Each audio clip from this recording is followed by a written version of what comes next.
December 3 దేశమంతా ఎదురు చూస్తున్న మెగా తారీఖు 5 రాష్ట్రాల్లో ఎన్నికల ఫలితాలు విడుదలయ్యే ఆ తేదీపైనే అందరి ఫోకస్. 3 జాతీయ పార్టీలకైతే జెండాలు తడిసిపోయేంత టెన్షన్లు. ఇంతకీ 5 రాష్ట్రాల్లో ఎవరు వీకు, ఎవరికి షాకు? ప్రోగ్రెస్ రిపోర్ట్ చూద్దాం హాట్ గా ఇవాల్టి బర్నింగ్ టాపిక్ లో.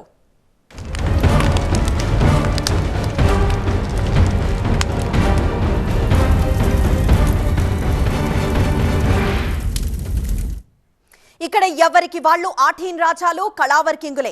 కాకపోతే అందరి చూపు ఆ జోకర్ ముక్క వైపే. ఆ ఒక్క ముక్క పడితేనే ఎవరికైనా షో తిప్పే అవకాశం. అవునండి బాబు, 5 రాష్ట్రాల ఎన్నికల సీజన్లో పూట పూటకు జాతక చక్రాలు మారిపోతున్నాయి. జాతీయ పార్టీలన్నింటికీ ఇజ్జత్ కా సవాల్గా మారిన 5 స్టేట్స్ ఎలక్షన్స్ లో కిస్మత్ ఎవరి వైపు మొగ్గు చూపుతోంది? ఏ రాష్ట్రాల్లో ఏ పార్టీలు కొత్తగా జెండా పాతబోతున్నాయి? ఫలితాల తేదీ దగ్గర పడే కొద్దీ ఉత్కంఠతో నరాలు తెగిపోతున్నాయి. ఇక్కడ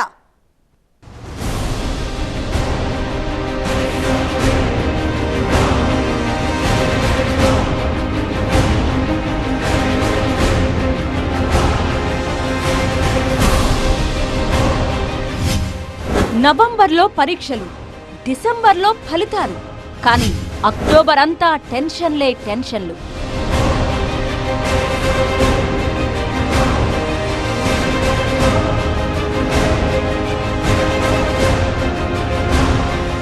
ఐదు రాష్ట్రాల్లో ఎవరి జెండాలెగురుతాయి? చివరాఖరికి ఎవరి చిట్టీలు చిరిగిపోతాయి? థమ్సప్ ఎవరికి, ధమ్కీలెవరికి?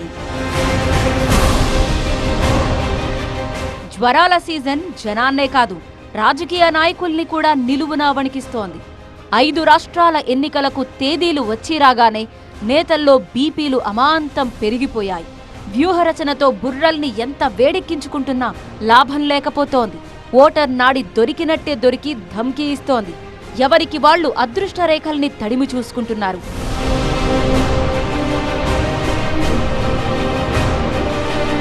ఐదు రాష్ట్రాలు, 161 మిలియన్లకు పైగా ఓటర్లు, 679 అసెంబ్లీ సెగ్మెంట్లు, దేశ రాజకీయ ముఖ చిత్రాన్ని డిసైడ్ చేసే కీలక ఎన్నికలివి. నవంబర్ 7న మిజోరంలో మొదలయ్యే ఓట్ల సీజన్, తెలంగాణలో పోలింగ్ తేదీ నవంబర్ 30 దాకా కొనసాగుతుంది. పార్టీలన్నీ అభ్యర్థుల ఖరారు, మేనిఫెస్టో డిజైనింగ్, ప్రచార వ్యూహాలతో సతమతమవుతున్నాయి. కొన్ని చోట్లయితే పొలిటికల్ సినిమా క్లైమాక్స్ లోకొచ్చేసింది. తెలుగు రాష్ట్రం కనుక తెలంగాణ దంగల్పైనే మనోళ్లకు ఫోకస్ ఎక్కువ. కానీ నాట్ ఓన్లీ తెలంగాణ, ఎన్నికలు జరిగే 5 రాష్ట్రాలు జాతీయ స్థాయిలో రాజకీయ ప్రకంపనలు రేపుతున్నాయి.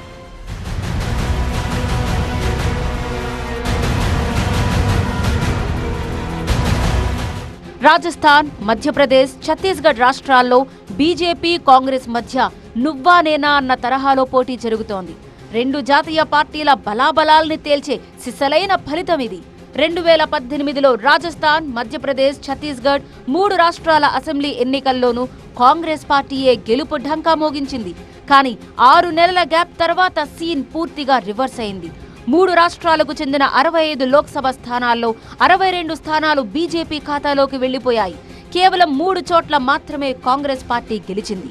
ఓటర్ పల్స్ ఎంత స్పీడ్ గా టర్న్ అవ్వొచ్చన్న దానికి అదొక గ్రేట్ ఎగ్జాంపుల్. అందుకే గత అనుభవాల్ని రీకాల్ చేసుకుంటూ అత్యంత జాగ్రత్తగా పాచికలేస్తున్నాయి పార్టీలు.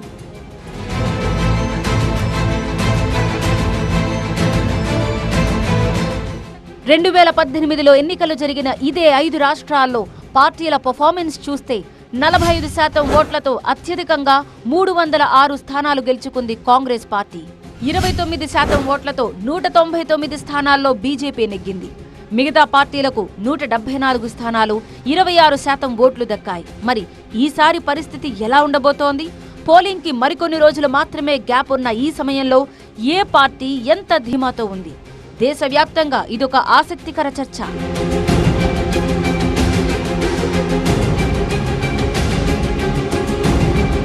ఐదు రాష్ట్రాల్లోనూ తమ పార్టీ ప్రభుత్వాన్ని ఏర్పాటు చేస్తుందని బీజేపీ జాతీయ అధ్యక్షుడు జేపీ నడ్డా ధీమా వ్యక్తం చేస్తున్నారు. కానీ ఈ 5 రాష్ట్రాల ఎన్నికలు బీజేపీకి చెంపపెట్టుగా మారబోతున్నాయనేది కాంగ్రెస్ అధ్యక్షుడు మల్లికార్జున ఖర్గే మాట. అటు బీజేపీని ఎదుర్కోవడానికి ఈ ఏడాది ప్రారంభంలో 26 పార్టీలు కలిసి ఇండియా కూటమిగా ఏర్పాటయ్యాయి. కానీ ఈ కూటమి లోక్సభ ఎన్నికలకు మాత్రమే వర్తిస్తుంది అంటూ కండిషన్ పెట్టుకుని ఉమ్మడి అభ్యర్థిని నిలబెట్టాలన్న వ్యూహాన్ని పక్కకు పెట్టి తప్పించుకున్నాయి ఎన్డీయేతర పక్షాలు. కానీ ఆ మెగా కూటమికి ఈ 5 రాష్ట్రాల ఎన్నికలు అగ్ని పరీక్ష లాంటివే. ఒక్క రాజస్థాన్లో అధికారం నిలబెట్టుకుంటే చాలు, 2024లో కేంద్రంలో పగ్గాలు తమకే అని ఓపెన్ గా చెప్పుకున్నారు ఏఐసీసీ ప్రెసిడెంట్ మల్లికార్జున ఖర్గే. అటు బీజేపీ కూడా ఇంతే సౌండ్ తో తొడగొడుతోంది. మోదీ జమానాకు ఇజ్జత్ కా సవాల్ గా మారాయి 5 రాష్ట్రాల ఎన్నికలు.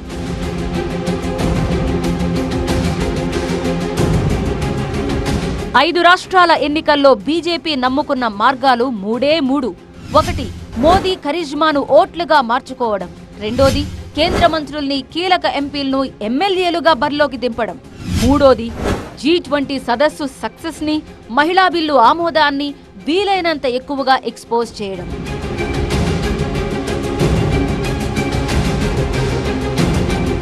అటు కాంగ్రెస్ పార్టీ కూడా ప్రధానంగా 3 ట్రంప్ కార్డుల్ని నమ్ముకుంది. మొదటిది, కర్ణాటక ఫార్ములాను రిపీట్ కొట్టడం. ఇబ్బడి ముబ్బడిగా హామీల్ని గుప్పించటం, సంక్షేమ పథకాల్ని ప్రవేశపెట్టడం.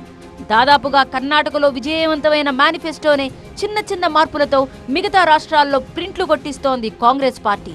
రెండోది, రాహుల్తో పాటు మిగతా నేతలు పదే పదే పఠిస్తున్న కులగణన మంత్రం. ఓబీసీలను బీజేపీకి దూరం చేసేందుకు జాతీయ స్థాయి క్యాస్ట్ సెన్సస్ చేపట్టాలన్న ఈ ప్రతిపాదన ఎంతవరకు పనిచేస్తుందనేది ఇప్పటికైతే సస్పెన్స్. మూడోది, లోకల్ సెంటిమెంట్ కి ప్రాధాన్యత ఇవ్వడం. ప్రచార వ్యూహాలు, అభ్యర్థుల ఎంపికలో స్థానిక నాయకత్వానికి ఎక్కువగా స్వేచ్ఛనిస్తూ ముందుకెళుతోంది కాంగ్రెస్ పార్టీ. ఇలా బ్రాండ్ న్యూ స్ట్రాటజీలతో 5 రాష్ట్రాల్ని గెలుచుకునేందుకు ప్రయత్నాలు చేస్తున్నాయి పార్టీలు. కానీ ఒక్కో రాష్ట్రంలో ఒక్కో రకమైన రాజకీయ పరిస్థితి. పిడుక్కి బియ్యానికి ఒకటే మంత్రం వేస్తే ఫలిస్తుందా? పార్టీల ఎత్తుగడలకు ఓటర్లు ఎంత మేరకు ఫ్లాట్ అవుతారనే సస్పెన్స్ కొనసాగుతూనే ఉంది. 5 రాష్ట్రాల్లో మొదటిది తెలంగాణ అనుకుంటే చివరిది చిన్న రాష్ట్రం మిజోరం. మధ్యలో ఉండే ఆ 3 రాష్ట్రాల్లో 3 రకాలుగా ఉంది రాజకీయ పరిస్థితి. 2 జాతీయ పార్టీలకు చుక్కలు చూపెడుతున్నాడు ఏక్ దిన్ కా సుల్తాన్ అనబడే ఆ ఓటరు మహాశయుడు. మధ్యప్రదేశ్లో ఈసారి ఎవరొస్తారు? రాజస్థాన్ కుర్చీలో కొత్త వాళ్ళు వచ్చేస్తారా? ఛత్తీస్గఢ్లో కాంగ్రెస్ రిపీట్ కొడుతుందా? ఇటువంటి సందేహాలన్నీ కొద్ది కొద్దిగా తీరిపోతున్నాయి.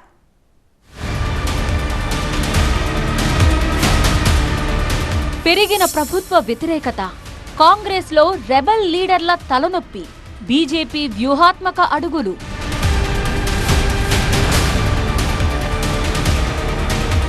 ముఖ్యమంత్రికి పెరిగిన పాపులారిటీ, బీజేపీలో నాయకత్వ లేమి, యాక్టివ్గా లేని రమణ్ సింగ్.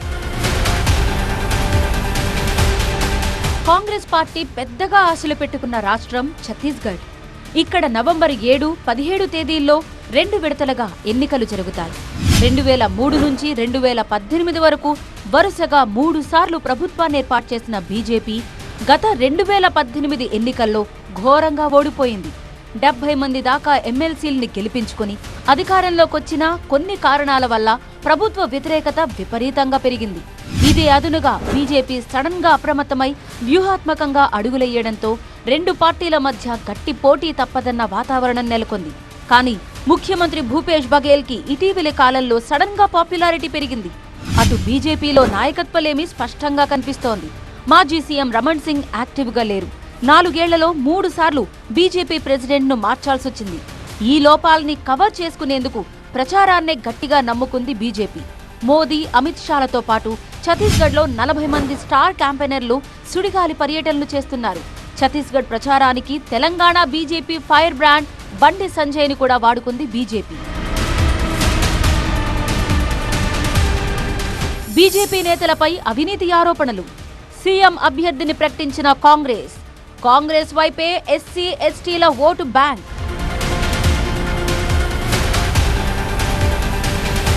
మధ్యప్రదేశ్లో 2018లో కాంగ్రెస్ పార్టీ గెలిచినప్పటికీ తర్వాతి పరిణామాల్లో బీజేపీ చేతికొచ్చింది ప్రభుత్వం. కానీ క్రమంగా బీజేపీ మీద వ్యతిరేకత పెరుగుతోంది. కర్ణాటక తరహాలో ఇక్కడ కూడా బీజేపీ నేతలు అవినీతికి పాల్పడ్డట్టు ఆరోపణలున్నాయి. చౌహాన్ ప్రభుత్వాన్ని 50% కమిషన్ సర్కార్ అంటూ జనంలో ప్రచారం చేస్తోంది హస్తం పార్టీ. అటు ఎన్నికల షెడ్యూల్ రాకముందే కమల్నాథ్ ని సీఎం అభ్యర్థిగా ప్రకటించి ఒక అడుగు ముందుకేసింది కాంగ్రెస్ హైకమాండ్. మధ్యప్రదేశ్లో 21% ఆదివాసీలు, 17% ఎస్సీలు గెలుపోటముల్ని ప్రభావితం చేస్తారు. ఎస్సీల్ని ప్రసన్నం చేసుకోవడానికి బీజేపీ నానా యాతన పడాల్సొస్తోంది. అందుకే టైట్ ఫైట్ తప్పడం లేదిక్కడ. ప్రజలు ఏ నిర్ణయం తీసుకుంటారన్నది ఉత్కంఠ రేపుతోంది. కేంద్ర మంత్రుల్ని ఎమ్మెల్యేలుగా బరిలోకి దింపి వాళ్ల పాపులారిటీని మిగతా నియోజకవర్గాల్లో కూడా వాడుకోవాలన్నది బీజేపీ వేస్తున్న మరో తెలివైన ఎత్తుగడ. ఈ దాదాపు 7 మంది ఎంపీలు మధ్యప్రదేశ్లో ఒక కొత్త వ్యవహారంగా వచ్చింది. అందరూ మాట్లాడుతున్నారు, చర్చ నడుపుతున్నారు. వాళ్ళు గెలిస్తే వాళ్ళ ఎంపీలుగా రిజైన్ చేసి మళ్ళీ ఏం ఉండదు, బై ఎలక్షన్ ఉండదు. ఎందుకంటే 4 నెలల్లో మళ్ళీ జనరల్ ఎలక్షన్ వస్తుంది. సో బీజేపీ చేసింది ఏంటంటే నష్టం లేదు. ఆ ఎంపీలు గెలిచినా ఓడిపోయినా మళ్ళీ పోటీ చేయొచ్చు. ఎమ్మెల్యేలుగా గెలిస్తే మంచి అవకాశం ఉన్నది కాబట్టి, ఒక గవర్నమెంట్ కూడా ఫామ్ చేయడానికి విధానం ఉన్నది కాబట్టి ఇది ఒక మంచి స్ట్రాటజీ అని మాత్రం నేను భావిస్తాను. కాంగ్రెస్లో కుమ్మలాటలు, పెరిగిన ప్రభుత్వ వ్యతిరేకత, బీజేపీలో తగ్గిన గ్రూప్ తగాదాలు, క్రియాశీలకంగా మారిన వసుంధరా రాజే. రాజస్థాన్లో 1993 నుంచి అధికార మార్పిడి జరుగుతోంది. ఒకసారి వీళ్లకు, మరోసారి వాళ్లకి ఇస్తున్నారు రాజస్థాన్ ఓటరు. ప్రస్తుతం కాంగ్రెస్ తరపున సీఎం సీట్లో ఉన్నారు అశోక్ గెహ్లాట్. సీఎం రేస్లో ఆయనతో పాటు సచిన్ పైలట్ కూడా ఉన్నారు. గెహ్లాట్ కేబినెట్ లో రెబెల్ గా మారిన మంత్రులకు టికెట్లు ఇవ్వకుండా ఆపేసింది కాంగ్రెస్ హైకమాండ్. అటు పైలట్ అనుచరుల్లో 43 మంది టికెట్లిచ్చి కొత్త సమస్యను నెత్తికెత్తుకుంది. వీళ్ళిద్దరి కుమ్ములాటలు కాంగ్రెస్ కి ప్లస్సా మైనస్సా అనేది తేలాల్సి ఉంది. 2018లో పరాభవాన్ని చవిచూసిన బీజేపీ ఈసారి మాత్రం రాజస్థాన్ కుర్చీపై గట్టిగానే ఫోకస్ పెట్టింది. పార్టీలో అన్ని గ్రూపుల్ని కలుపుకుపోతూ చాకచక్యంగా మధ్యవర్తిత్వం చేస్తోంది బీజేపీ. 4.5 ఏళ్లు దూరంగా పెట్టిన వసుంధరా రాజేను కూడా దగ్గరకు తీసుకుని క్రియాశీలకంగా మార్చేసింది హైకమాండ్.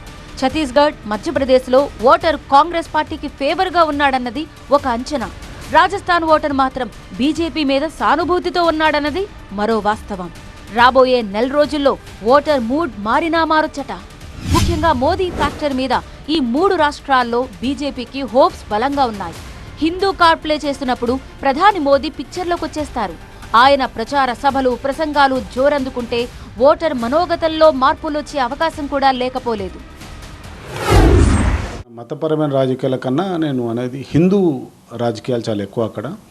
సో గవర్నెన్స్ ఒక విషయానికి వస్తే హిందుత్వ రాజకీయాల మీద కూడా చాలా ఫోకస్ ఉంటుంది. సో హిందుత్వ రాజకీయాల మీద ఫోకస్ ఉన్నప్పుడు ఆటోమేటిక్గా మోదీ గారు పిక్చర్లోకి వస్తారు.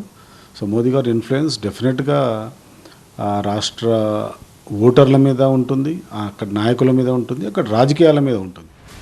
ఈ 3 ప్రధాన రాష్ట్రాల్లో ఈసారి ఎక్కడ ప్రభుత్వ మార్పిడి జరుగుతుంది, ఎవరు అధికారాన్ని నిలబెట్టుకుంటారు అనేది ఆసక్తికరంగా మారింది. జాతీయ పార్టీలైతే చావోరేవో స్థాయిలో సీరియస్ గా తీసుకుని వ్యూహాలు మారుస్తున్నాయి. అంతిమంగా ఓటర్ తీర్పు ఎటువైపున్నప్పటికీ ఓట్ షేర్లో మాత్రం స్పష్టమైన మార్పులుండొచ్చనేది ఒక అంచనా. దక్షిణం దిక్కున జెండా పాతాలన్న కసితోంది కమలం పార్టీ. కర్ణాటక విక్టరీ తర్వాత నెక్స్ట్ స్టెప్ తెలంగాణనే అనేది కాంగ్రెస్ పార్టీ కమిట్మెంట్. అటు హ్యాట్రిక్ ఛాన్స్ కోసం గట్టిగా ట్రై చేస్తున్నారు సీఎం కేసీఆర్. జాతీయ పార్టీగా మారిన తర్వాత వచ్చిన తొలి ఎన్నికలు కనుక బీఆర్ఎస్ కి తెలంగాణలో విజయం అత్యవసరం. సో 3 జాతీయ పార్టీల్ని మునివేళ్ల మీద నిలబెట్టింది కనుక ఎన్నికలు జరిగే 5 రాష్ట్రాల్లోకెల్లా తెలంగాణ అనేది చాలా చాలా కీలకంగా మారింది. तेलंगाना सरकार कार की है, लेकिन उस कार का स्टीयरिंग किसी और के पास है. మా మీద మాట్లాడే మోడీ గారు, నీదేం వారసత్వం? మాది జాతిపిత మహాత్మా గాంధీ వారసత్వం. నీది గాంధీని చంపిన గాడ్సే వారసత్వం. यहाँ पे बीआरएस को हराना है, दिल्ली में बीजेपी को हराना है, और यहाँ पे कांग्रेस पार्टी की आंधी आने वाली है. ये तेलंगाना की जनता की सरकार होगी, मगर ये कांग्रेस पार्टी के कार्यकर्ता की भी सरकार होगी. మరో నెల రోజుల్లో తెలంగాణలో అసెంబ్లీ ఎన్నికలు. మిగతా 4 రాష్ట్రాలు ఒకెత్తు, తెలంగాణ ఒక్కటే ఒకెత్తు. 9.5 ఏళ్ల పాలనానుభవంతో ఇక్కడ అధికార పార్టీ బీఆర్ఎస్ బలంగా ఉంది. అటు కాంగ్రెస్ పార్టీ బలపడుతోంది. ఇంకోవైపు నుంచి బీజేపీ పుంజుకుంటోంది. అంతే తప్ప పలానా పార్టీ గెలుస్తుందన్న క్లియర్ పిక్చర్ మాత్రం తెలంగాణ గడ్డపై లేనే లేదు. ఇప్పటికీ పల్లెల్లో రచ్చబండ దగ్గర జరిగే పొలిటికల్ పిచ్చాపాటిల్లో నెక్స్ట్ ఎవరొస్తారు అంటే అందరివి క్వశ్చన్ మార్క్ ఫేస్లే.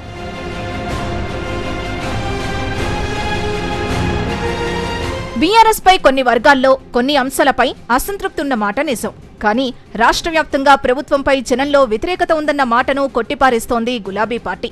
దాదాపు సిట్టింగ్ ఎమ్మెల్యేలందరికీ సీట్లిస్తూనే కొంతమంది ఎమ్మెల్యేలపై జనం విసిగిపోయారని సీఎం ఓపెన్ గా చెప్పేయడం అవతలి పార్టీలకు అస్త్రంగా మారింది. దళిత బంధుతో లాభపడే దళితులున్నట్లే మాకు బంధు పథకం కావాలంటూ మిగతా సామాజిక వర్గాల నుంచి డిమాండ్లొస్తున్నాయి. అటు రైతు బంధుపై రైతాంగం సంతృప్తిగా ఉంది. కానీ కౌలు రైతుల్లో అసంతృప్తుందన్న విషయాన్ని పసిగట్టి భూమి లేని వ్యవసాయ కూలీలకు కూడా రైతు బంధు అమలు చేస్తామని తెలివైన హామీ ఇచ్చింది కాంగ్రెస్ పార్టీ. దాంతో పాటు 6 గ్యారెంటీలంటూ రాహుల్ గాంధీ సమక్షంలో చేసిన హంగామా జనంలో కాంగ్రెస్ పార్టీకి హైప్ పెరిగేలా చేసింది. చిన్న గ్యాప్ తీసుకొని కేసీఆర్ అంతకంటే స్పష్టమైన హామీలతో మేనిఫెస్టో రిలీజ్ చేయడంతో పొలిటికల్ పిక్చర్ మారినట్టు కనిపించింది.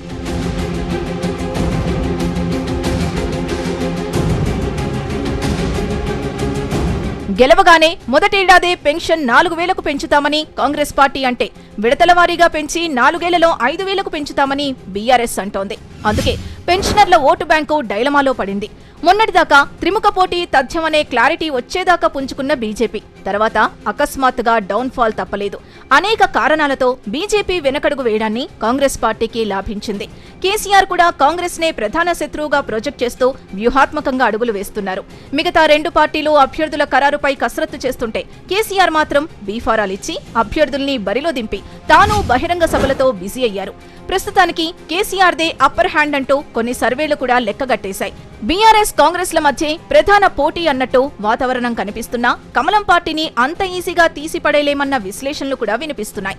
ఒకవేళ బీజేపీ నేతలు చెప్పినట్టు తెలంగాణలో హంగ్ పరిస్థితి ఏర్పడితే రాజకీయం కకావికలమయ్యే ఛాన్స్ ఉంది. చాలా సర్వేస్ చూపించింది ఏంటంటే టీఆర్ఎస్ కాంగ్రెస్ ఈక్వల్గా వెళ్తున్నాయి. ఇంకా క్యాండిడేట్స్ అందరూ డిక్లేర్ అవ్వలేదు.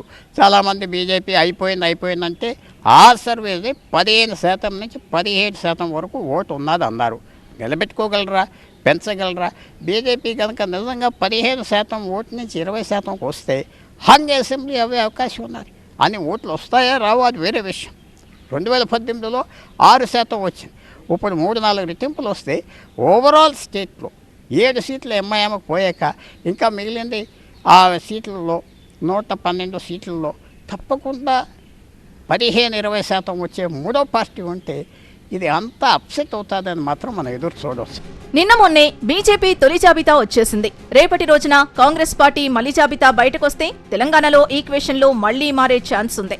బస్సు యాత్రను ప్రారంభించి తెలంగాణలో ఏకంగా 3 రోజులు మకాం పెట్టిన రాహుల్ గాంధీ బీఆర్ఎస్ దూకుడుకు కౌంటర్ ఇచ్చే ప్రయత్నం చేశారు. కులగణన లాంటి జాతీయ అంశాల్ని కూడా ప్రస్తావిస్తూ ఇక్కడి ఓబీసీ ఓటు బ్యాంకుల మీద ఖర్చీఫేసే ప్రయత్నం చేశారు. బీజేపీ కూడా తెలంగాణ మీద ఆశల్ని వదులుకునేలా లేదు. మోదీ, నడ్డా, అమిత్ షా వరుస పర్యటనలతో హోరెత్తిస్తున్నారు. హైదరాబాద్ ని బీజేపీ సెకండ్ క్యాపిటల్ గా మార్చేశారు. పసుపు బొడ్డు, ట్రైబల్ యూనివర్సిటీ లాంటి పాపులర్ హామీలతో జనాన్ని ఆకట్టుకునే ప్రయత్నం చేశారు. మొత్తంగా తెలంగాణలో రాజకీయ పరిస్థితి మ్యూజికల్ చైర్స్ ని తలపిస్తోంది. అటు 5వ రాష్ట్రం మిజోరంలో నవంబర్ 7న ఒకే దశలో ఎన్నికలు జరుగుతాయి. సోమవారంతో నామినేషన్ల పర్వం కూడా ముగిసింది. అధికారం మిజో నేషనల్ ఫ్రంట్ MNF, ప్రధాన ప్రతిపక్షం ZPM మధ్య ప్రధానంగా పోటీ నడుస్తోంది. కాంగ్రెస్, బీజేపీ, ఆమ్ ఆద్మీ పార్టీలు ఉనికి చాటుకునే ప్రయత్నాల్లోనే ఉన్నాయి. 5 రాష్ట్రాల్లో ఏ పార్టీ స్కోరు ఎంత అనేది ఇప్పటికైతే సస్పెన్స్. 2 చోట్ల పవర్లో ఉన్న కాంగ్రెస్ పార్టీ మాత్రం స్కోరు పెంచుకుంటామన్న ధీమాతో ఉంది. ఎలక్టోరల్ గా బెటర్ పర్ఫార్మెన్స్ చూపించడం, కర్ణాటకలో విక్టరీ కొట్టడం, మిత్రులతో సంబంధాలు మెరుగుపడి బీజేపీకి వ్యతిరేకంగా ఇండియా కూటమి ఏర్పడ్డం, ఈ పరిణామాలన్నీ కాంగ్రెస్ కెప్టెన్సీ ఖర్గే చేతికొచ్చాక జరిగినవే. ఇదే వరుసలో ఈ 5 రాష్ట్రాల ఎన్నికలు కూడా చేరిపోతాయని హస్తం పార్టీ అంచనా వేసుకుంటోంది. ఖర్గే రాజనీతితోనే మరిన్ని విజయాలు నమోదు చేసుకుంటామని కాంగ్రెస్ నమ్ముతుంటే బీజేపీ కూడా మోదీ చరిష్మా మీద భారీగా ఆశలు పెట్టుకుంది.